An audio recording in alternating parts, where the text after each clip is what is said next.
మనం చదువుతున్న బైబిల్ గ్రంథము అది పుక్కిటి పురాణం కాదు. మనం చదువుతున్నటువంటి బైబిల్ గ్రంథంలో ఉన్నటువంటి ప్రవచనాలు అవి అవాస్తవమైనటువంటి కావు.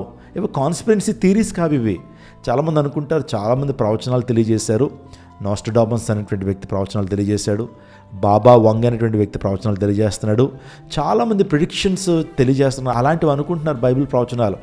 ఏమాత్రం కాదండి. బైబిల్ ప్రవచనాలు అన్ని ప్రవచనాల కంటే చాలా వ్యత్యాసంగా ఉన్నాయి.